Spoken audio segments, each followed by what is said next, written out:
Live streaming is on. Hello, everyone.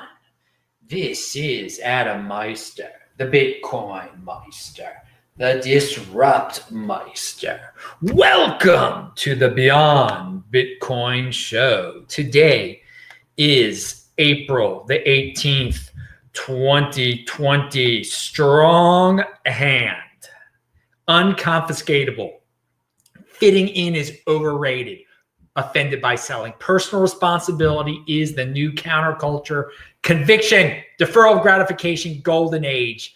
All right. Hello, my elite friends. Just type in your questions in the chat. I'll see them eventually. Try to get my attention, et cetera, et cetera. I want you all to check out This Week in Bitcoin. We had a great show. Brecky Von Bitcoin, Stefan Livera, David Bennett. It's linked to below. Follow me on Twitter, TechBalt, TechBalt. You can watch my old shows, disruptmeister.com. Some of my old shows. All right, you're enjoying this backup channel here, aren't you? You guys got conviction. If you're on the podcast, you're like, nothing's changed at all. Sportsmeister.com, the audio version of this show. Okay, and of course, there was an extra show today on the channel, the Simon Dixon interview. A few of you had already seen it before. It's just check out disruptmeister.com, link to below. All right. And I want to stress, if you want to see me outside being defiant on the streets of Los Angeles, that show is linked to below directly. It says like Adam on the streets of LA or something. It's entertaining. If you can't go outside, I'll go outside for you. And you should go outside though. But baby, you know, every day I'm going outside. And so I'm walking on the streets of LA, all right? And I've mentioned this before. I'm walking on the sidewalks or I'm running on the sidewalk and you see a guy, he's got his mask on. He's got his lady with him. She's got his mask on and he's bigger than me. He's like, and they jump off the sidewalk. They run away when they see you coming without your mask on. So, and he does this right in front of his lady. And this is your MGTOW moment, I guess, your red pill moment for the people who want it, all right? So you're a guy, you're following all the rules, you're being completely compliant, you're not even staying with your lady sometimes. You know, you're not married, you're quarantining yourself a lot. You just go out to help her to go shopping, right? You only help her to go shopping. You pick out her food for her so she doesn't have to touch the food.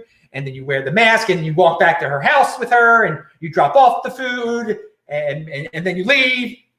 So, I mean, I just want you to think, all of you compliant guys out there, who does the lady prefer?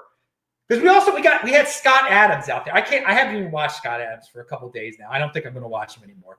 He's a 62-year-old man and he's got a woman who has children by another man.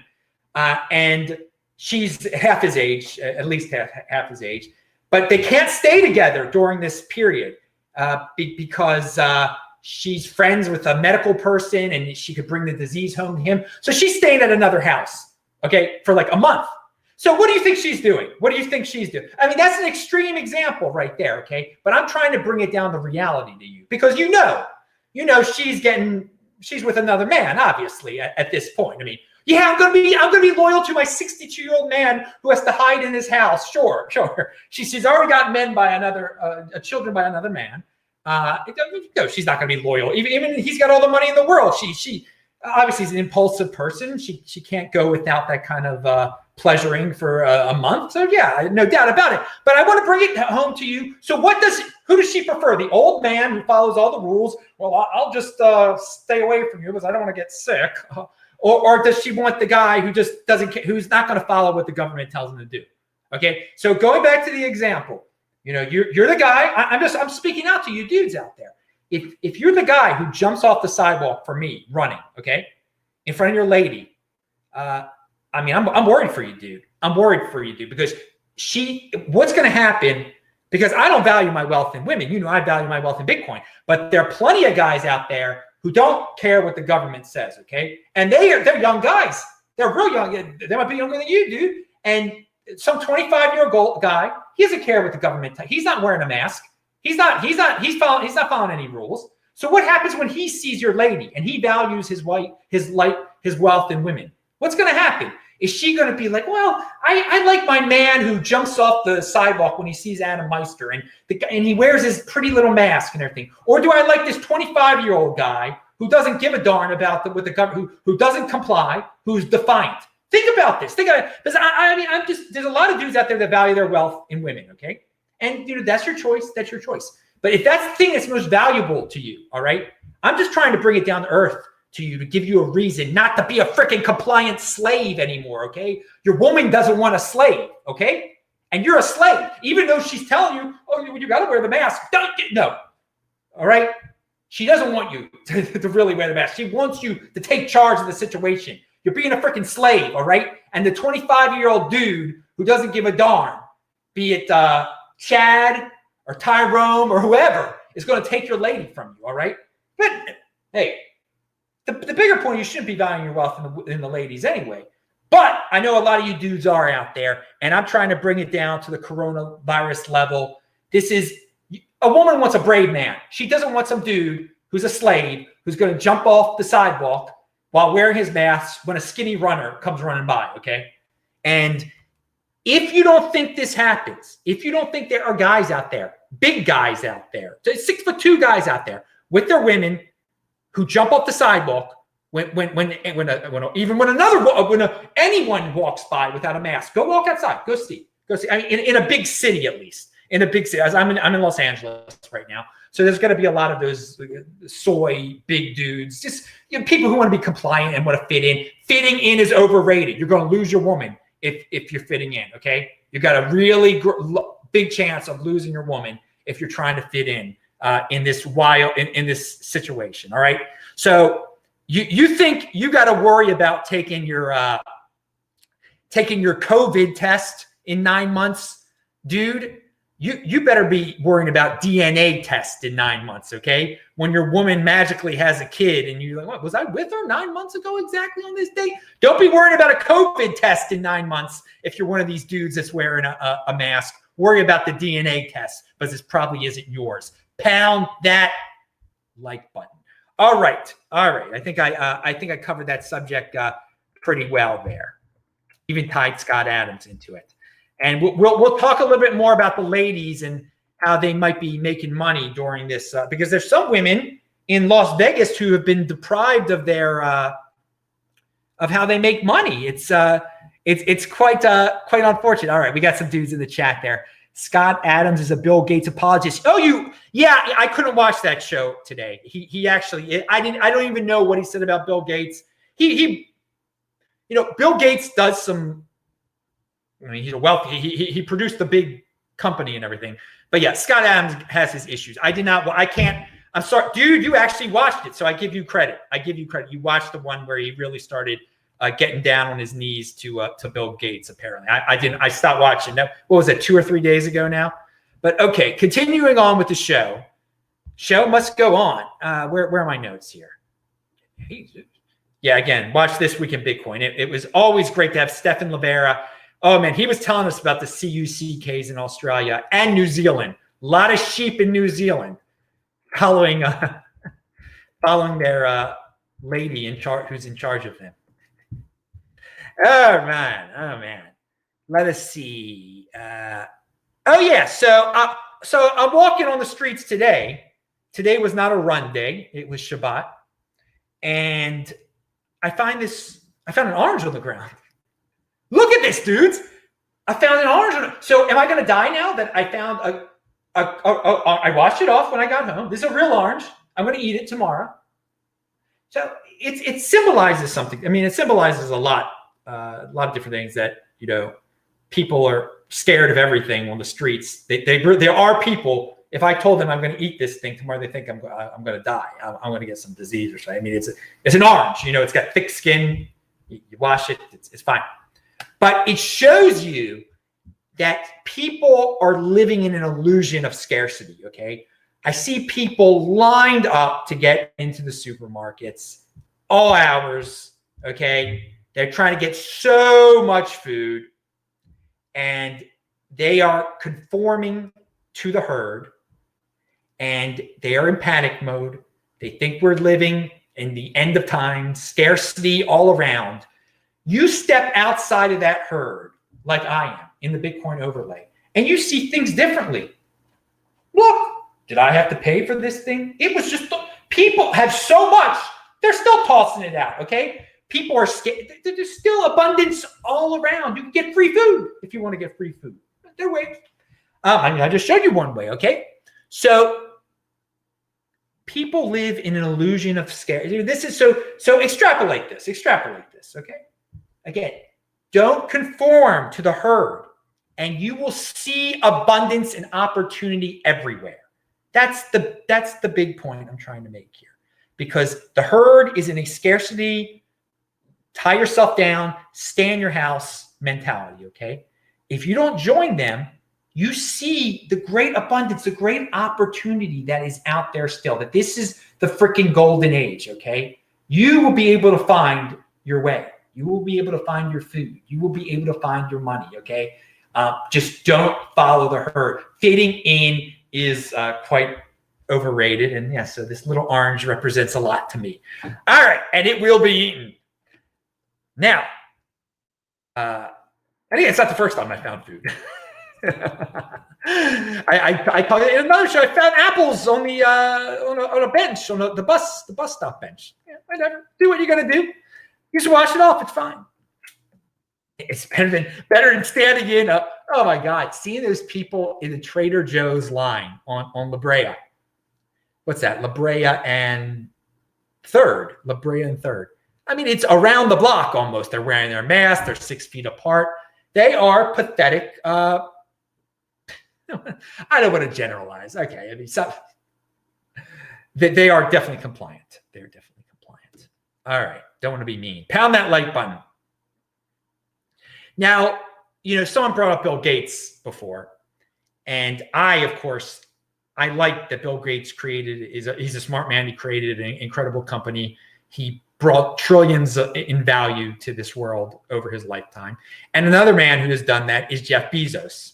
And there's an article out there, what if Jeff Bezos tries to acquire the struggling postal service? And it's like you're supposed to be scared. You're supposed to be scared. No. I am happy. Please, Jeff Bezos, buy and now it would be a little bit more complicated because the post office is pretty much ingrained in. It's part of law. I mean, it would be hard to get rid of the post office, to privatize it. But there are ways. There are ways. But theoretically, if the dude could just buy the post office, if it was just easy as him giving billions of dollars to buy the post office from the United States, he would run it so much better. It wouldn't be the post office anymore. It would be something different. Okay. I love it. I love the idea. But people are like, oh, it's so scary. How could we, the sacred post office, which it continually needs to be subsidized constantly. It's run horribly. The people working there are mostly lazy and just not very productive individuals. Aren't even individuals. They're part of the herd. Okay. Jeff Bezos would love this, would do such a great job at the post office. So to me, that's not a scary article. It's linked to below, but it triggers a lot of people. Because people are jealous of Jeff Bezos. They don't want him to become wealthier. Now you do have to understand some of these billionaires out there, and like Bill Gates, they're like, well, let's keep the quarantine going, for as long as possible, a year, whatever they say. They can say that, so they know it benefits them. I mean, maybe they think it's going to help. I don't know. But you drill down some, keeping the quarantine, keeping the lockdown going, it benefits him.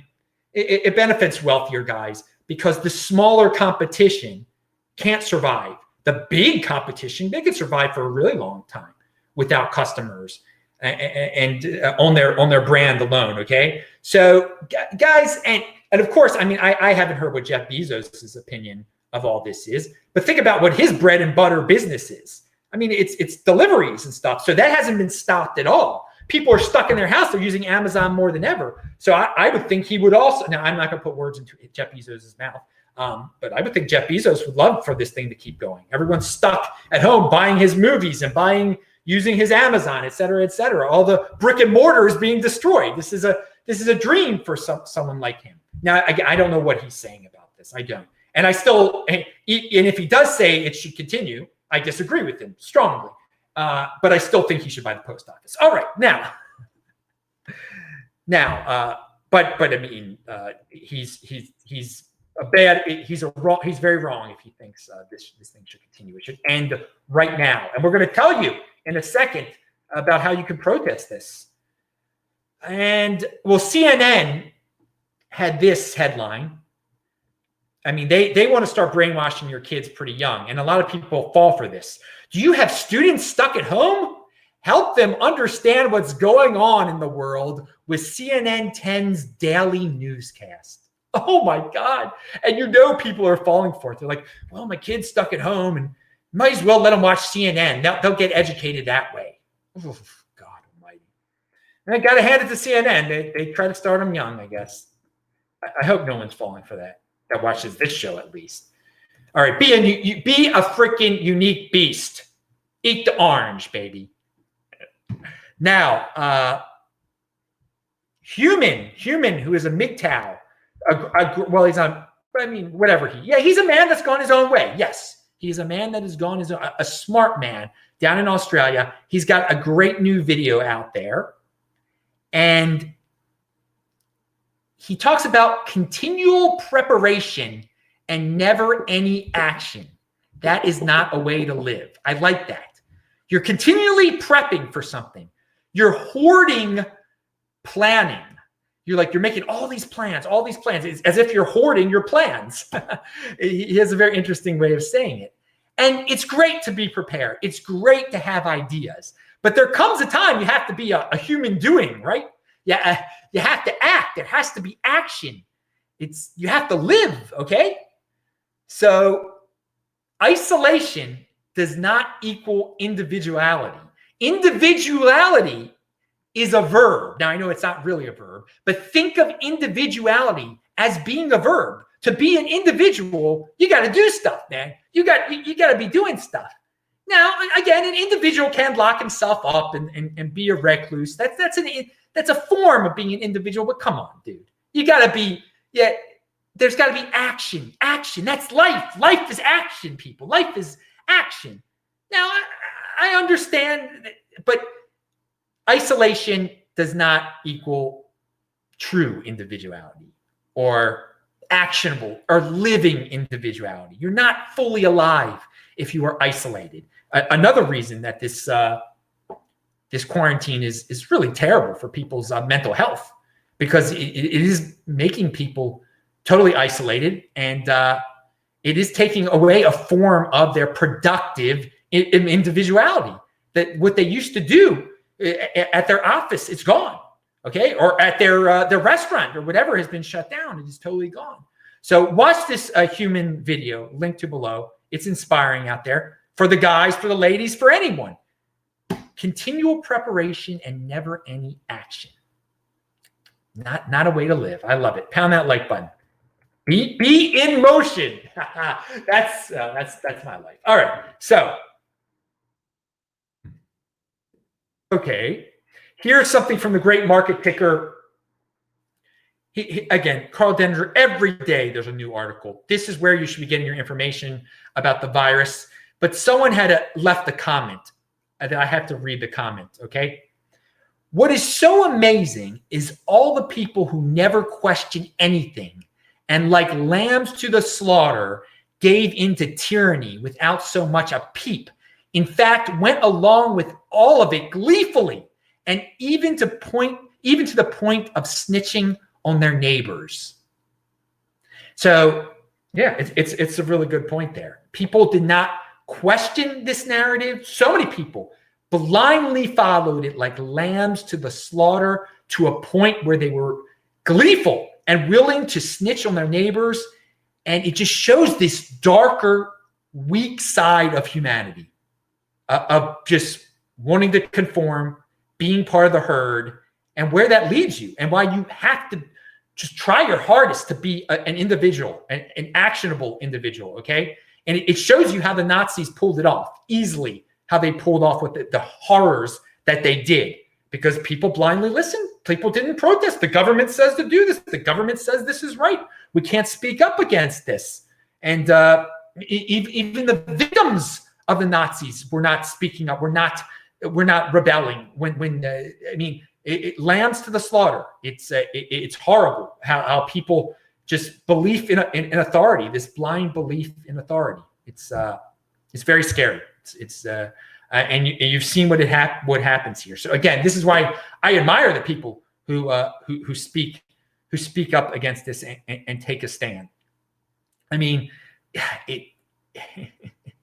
people don't know how far sociopathic leaders can go until they go that far, and then they don't even believe it when it's right in front of their eyes. When you're about to walk into it is that scary that people of the past, when they were about to walk into the chambers, they didn't believe. They still didn't believe it. They still didn't believe it. You got to believe it, guys. You got to believe it that there's bad people out there that want to do bad things, that want to take advantage of certain situations. Do not blindly follow. Think for your freaking self. Okay. So again, I talked about this on my last show. I just want to go over for all the people that think something bad happens to you when you go outside during the coronavirus. Like, let's go over the scenario. Okay. So I go outside. So what's the worst that can happen? I can catch something, right? But I'm healthy. So what you don't care if I catch something, right? So, but you're scared that I'm going to spread it to somebody else, that I must have something. If I go outside, I'm going to spread something to someone. Okay. And then they might get sick and then they might die. And so then supposedly I will be at fault because I was just going about my life. And, so you have a kid, right? A lot of you guys have kids.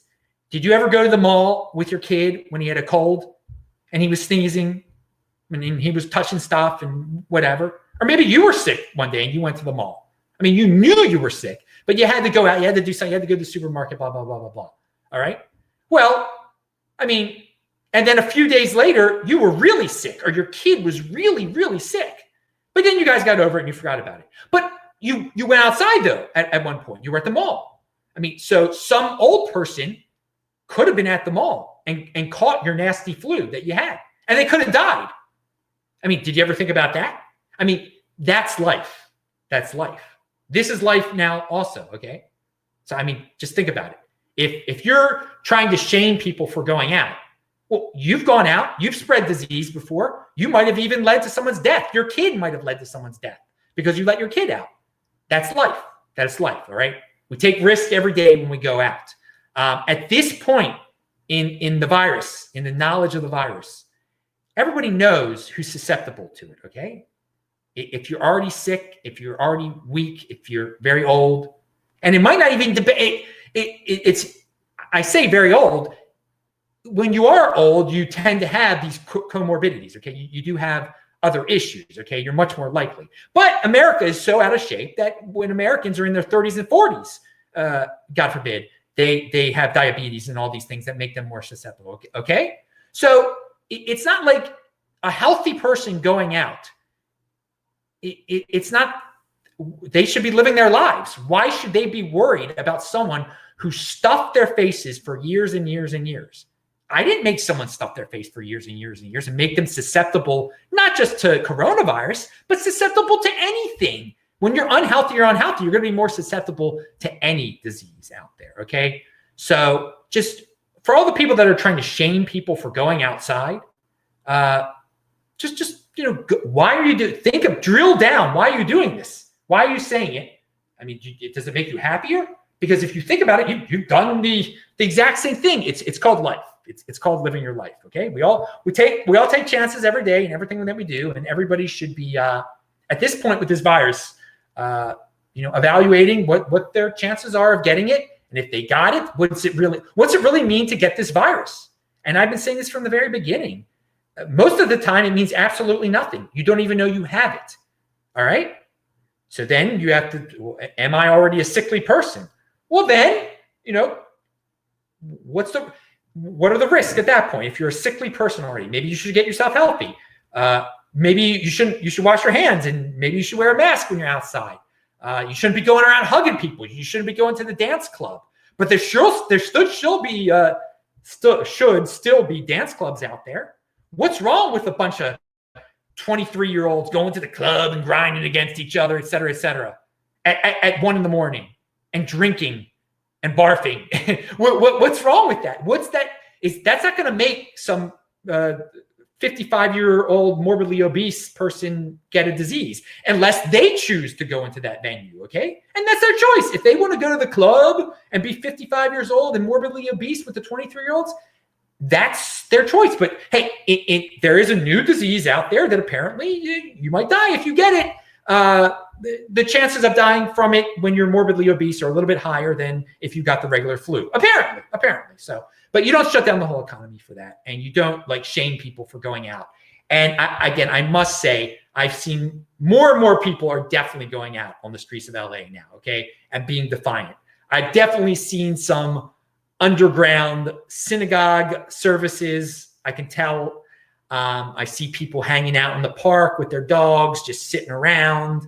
There are more people walking on the street, and there are people wearing their mask and everything. More people driving around, and you see on the internet in different states like Michigan, like North Carolina, even in the beach down the beach. I was near Long Beach. What's that beach? I actually was there back in February. There was a protest there too. So keep on protesting, people. There is going to be a protest in Wisconsin on the 24th at the Capitol in Madison. That is linked to below if you're in Wisconsin.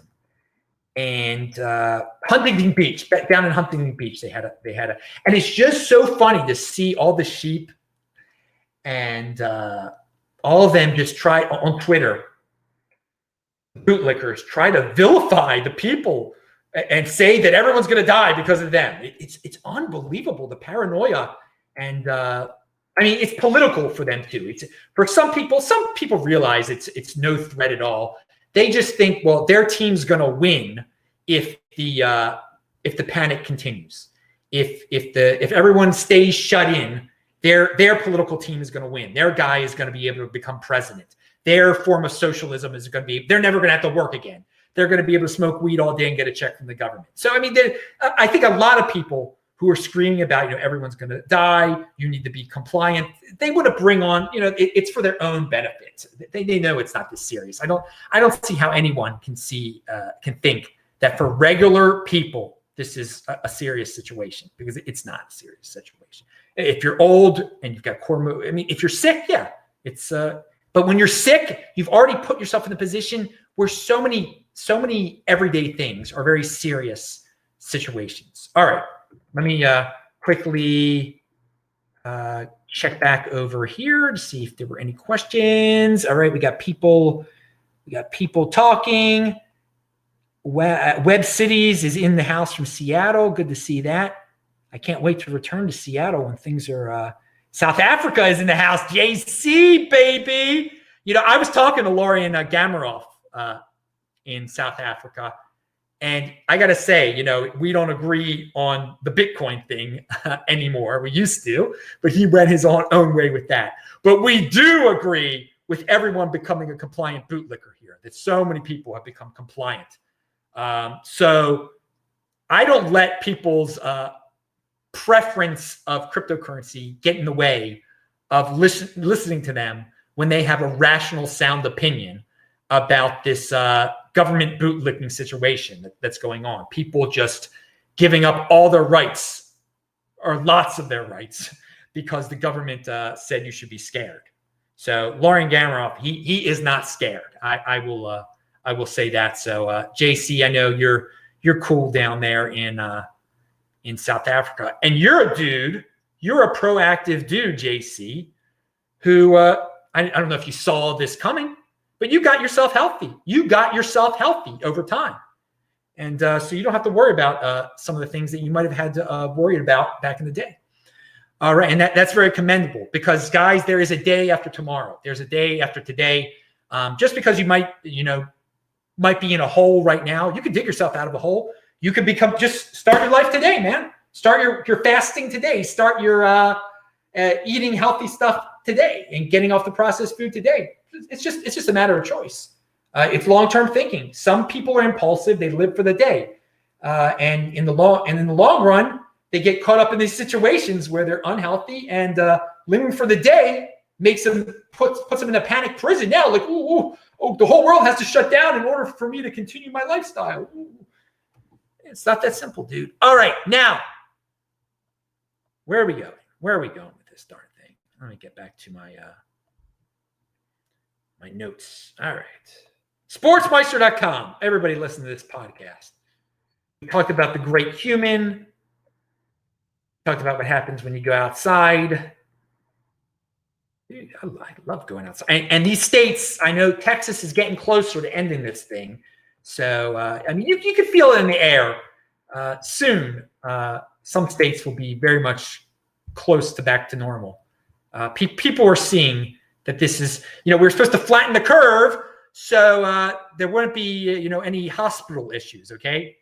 And there definitely have not been anything close to hospital issues, hospitals being filled in most of the United States. Now, New York City might be a little bit different, but they can do things differently in New York if they want to, okay?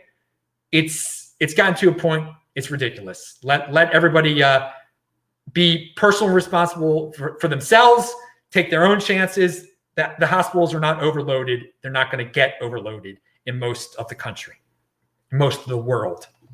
And so they move the goalpost and say, no, we have to make sure no one gets the virus. But that's impossible. That's impossible. People are going to get it. So many. I can't wait to find out how many people have already had it, because we're going to see so many more people have had it than you think have had it, because there's just no sign. People just don't have any signs of it. And thus, everything that we've done has been pointless.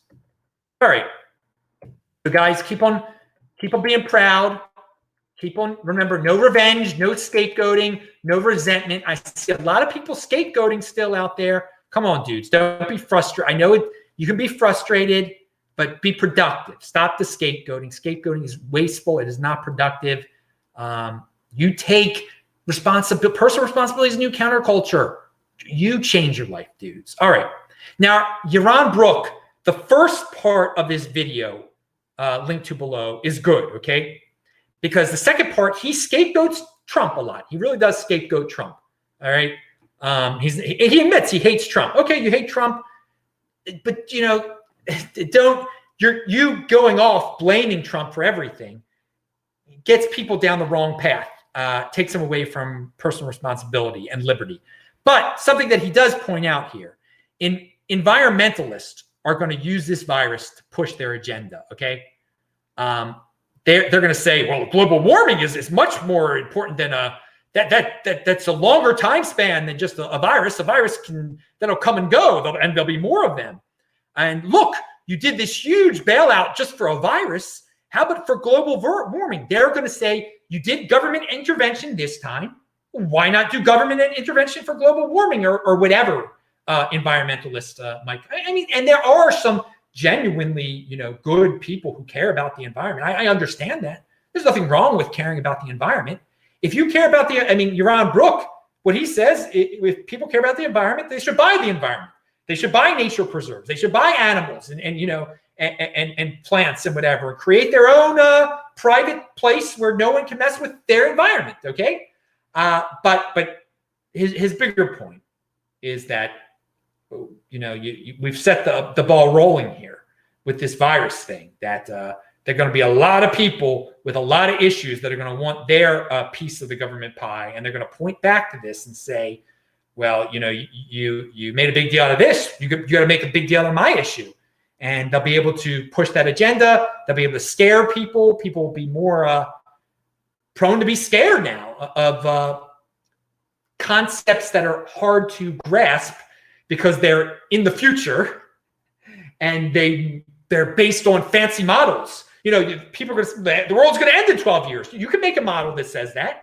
Everybody fell for the model that said there were going to be millions and millions of deaths, and there weren't millions and millions of deaths. So yeah, this is some of the people pushing the virus scare now are only pushing it so they can push their future scare, whatever that may be it global warming or whatever. So be aware of that. It's a good video. The first half of it is good. It's linked to below. Now, so I talked about the protest, the 24th of April in Wisconsin, in Madison, Wisconsin.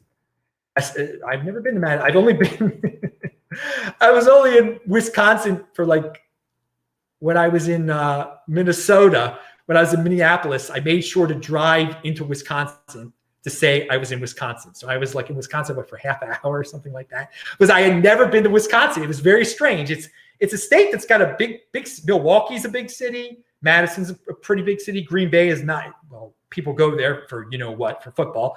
But I had never been to Wisconsin before, but it was one of the last states now I've been to every state now. That was one of the last I've been to. I think I've been in every. Yeah. I basically, if you count airports, I've been in every state. Anyway, because I've never driven through Alabama. I've been to an airport in Alabama, I think. It's blurry now. Moving on. Most important thing is I've been to Maine, Vermont, New Hampshire, Alaska, Hawaii. Some of the harder ones to get to.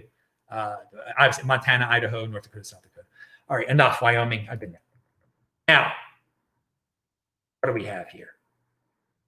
Oh, yes. We're at the end of the show. That's why I didn't know where we were. This is the grown-up part of the show. So if you're a kid, please, walk away now. We're going to talk about cam girls here. So I was thinking earlier, I know it was today, I was reading an article, but the mayor of Las Vegas wants Las Vegas to open again. And I agree with her. Okay. It's ridiculous. Now, I don't like gambling. I don't like what they do, all the disgusting things they do, but people should be free to do all that stuff again. Lots of that whole town is entertainment is shut down. All right. And it's pathetic. But what do all the women that used to work at the strip bars, what have they been doing? I thought, oh my God, my Lord. And how are strip bars going to open again? I was thinking, that the whole thing, you get your lap dance, that's one-on-one, they're touching you and everything. Now I know most of the men that go to these things, they're not going to be scared, but there might be some lingering government regulation when places open up, like you got to be 10 feet away, you are 6 feet away, or 1 foot. That doesn't work at a strip bar. That doesn't work at a strip bar at all. All right. So I did think, like, these ladies, this is how they make their money. And some guys really like to be entertained that way. What are they? And I just didn't think, because I'm not into this stuff too much. But Cernovich has this tweet out there. It says, "Cam girls can barely keep up with the quarantine demand." There you go. Little did I know, when all these dudes are stuck at their houses, they're going online, they're paying these cam girls to do who knows what. Now, of course, they can't touch them, but you've already had some of these low-life cam girls out there. They just collect money from guys who just talk to them. They're guys that are so blue-pilled, that are such CUCKs. They give money to women just to say their name, to a hot woman in a bikini to say their name. Now, of course, some of this cam girl stuff is obviously very, XXX type of stuff, because if the guys aren't going to the strip bar, they need something pretty hardcore to take the place of that. So there you go. I guess there are a lot of women in Las Vegas that used to just, they used to dance, and now they've had to take it to a whole new level. This is the path they've gone down in life. I don't encourage people to go down that path. There are other ways to be productive. Use your head, because if you were stuck in that world of, your income was you were relying on just dancing and touching guys, and you weren't actually participating in any sexual activity, then okay, you did. But now all of a sudden you can't. You got to take it to a whole new level online and do gross things you probably didn't plan on doing in the first place. So that's why you say to yourself, well, I'm just dancing. Well, if a disaster happens, then what are you going to do?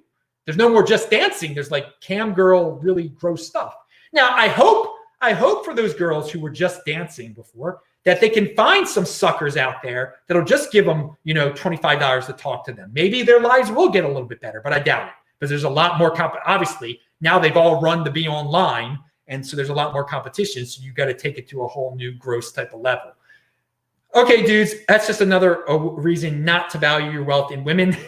And that's something for the ladies to remember, that your looks are fleeting, and that you should set yourself up in a situation where you don't have to rely on your looks your entire life, where you have a long-term plan to do things that are productive in a different manner. All right. There you go. But hey, I'm not stopping anyone from doing what they're doing out there, okay? I'm not going to say, oh, their strip joints shouldn't be open. They're killing people because the disease is spreading. Heck no, go do what you're going to do, okay? You're only hurting yourself, all right, in whatever way you choose at those establishments, be it with alcohol or other things. All right, where we go here. All right, we got people. All right, dudes, very good, very good. That is it. I will see you guys tomorrow because there is a new show here every single day. So pound that like button, dude. Check out the archives, disruptmeister.com. It was a great This Week in Bitcoin.